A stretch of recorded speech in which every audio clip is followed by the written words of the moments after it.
नमस्ते, मैं doctor Satish Patki, IVF specialist Kolhapur.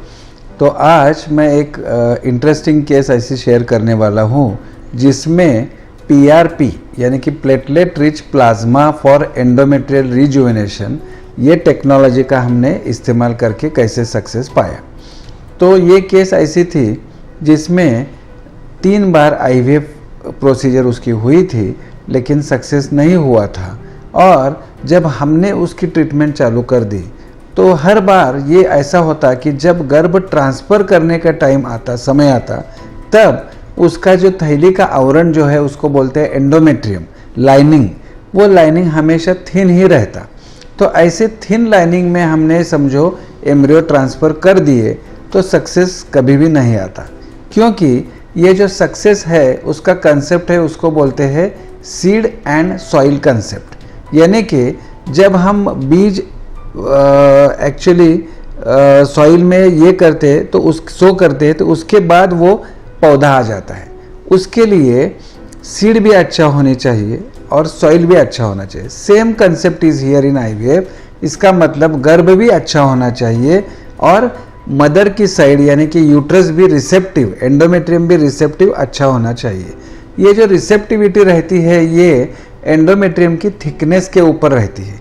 ये जो थिकनेस है कम से कम lowest it should be 7 mm, maximum it can be 9, 10, 11 mm also. तो ये पेशेंट में हमेशा उसका एंडोमेट्रियल थिकनेस 6.5, कभी कभी 5 तक भी लो आता था। इसलिए एम्ब्रियो अगर हमने ट्रांसफ़र कर दिया होता तो प्रेगनेंसी मुश्किल थी। तो उसके कारण ऐसे पेशेंट में पीआरपी नाम की एक टेक्नोलॉजी है। उसमें हम क्या करते हैं, पेशेंट का खुद का खून निकालते हैं। वो खून निकालने के बाद एक टेक्नोलॉजी से जो खून में प्लेटलेट नाम की जो पेशियाँ रहती है वो प्लेटलेट कॉन्सेंट्रेट करते हैं। उसके लिए पेशेंट का 30 cc खून निकालते हैं और नॉर्मल प्लेटलेट काउंट जो रहता है वो 1 cc में 1.5 लाख से 2 लाख तक रहता है। लेकिन ये स्पेशल कॉन्सेंट्रेशन की मेथड से फाइनल जो 1 ml हम बनाते हैं, out of that 30 ml of blood 1 ml plasma हम बनाते हैं, उसमें सारे प्लेटलेट साथ इकट्ठा करते हैं। उसके कारण उसका प्लेटलेट काउंट हो जाता है 20 lakhs या 30 lakhs तक। ये इतना काउंट बढ़ गया। तो ये प्लेटलेट्स में ये प्रॉपर्टी है कि जो एंडोमेट्रियम रहता है उसका ब्लड सर्कुलेशन बढ़ जाता है। प्लेटलेट्स में बहुत सारे ग्रोथ फैक्टर्स रहते हैं, स्पेशली उसको बोलते हैं VEGF, vascular endothelial growth factor. उसके कारण एंडोमेट्रियम जो रहता है, थैली का जो आवरण रहता है, उसका ब्लड सर्कुलेशन बढ़ता है और थिकनेस भी बढ़ जाता है, रिसेप्टिव भी हो जाता है। तो ये पीआरपी बनाने के बाद 30 cc ब्लड लेके प्लेटलेट कॉन्सेंट्रेट करके उसमें से ही प्लाज्मा 1 ml बनाते हैं।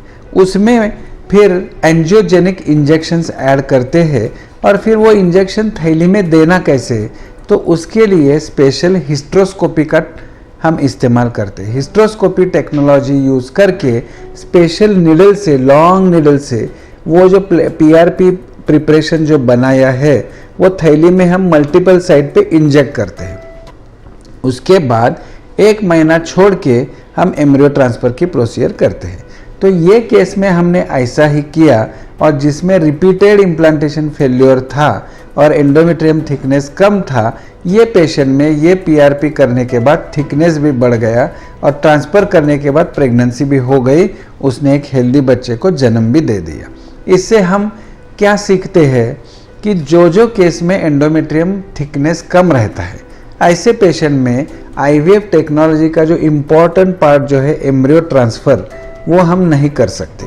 जो थिकनेस कम होने की वेरियस कॉजेज जो है उसमें से जो गंभीर कॉजेज, सीरियस कॉजेज जो है, जैसे कि ट्यूबरक्लोसिस और थैली चिपक गई है, ऐसे केस में इसका ज़्यादा फायदा नहीं होगा। लेकिन माइल्ड प्रकार के जो डिसीजेस है जिसमें थैली का जो थिकनेस है 5, 6, 6.5 ऐसा रहता है, ऐसी केस में पीआरपी का अगर इस प्रकार का इस्तेमाल किया, लेकिन पीआरपी का प्रिपरेशन करना भी क्रूशियल है, उसके लिए स्पेशलाइज्ड लैबोरेटरी होना जरूरी है। और जो पीआरपी का प्रिपरेशन बनाया है वो भी हिस्ट्रोस्कोपी टेक्नोलॉजी का इस्तेमाल करने के बाद अच्छी स्पॉट पे यूट्रस में इंजेक्ट किया तो रिसेप्टिविटी बढ़ती है। तो ये PRP टेक्नोलॉजी का इस्तेमाल हम कर सकते हैं और रिपीटेड IVF फेल्योर वाले जो पेशेंट है, इम्प्लांटेशन फेल्योर वाले जो पेशेंट है, उनमें हम ज़रूर इसका इस्तेमाल करके सक्सेस पा सकते हैं।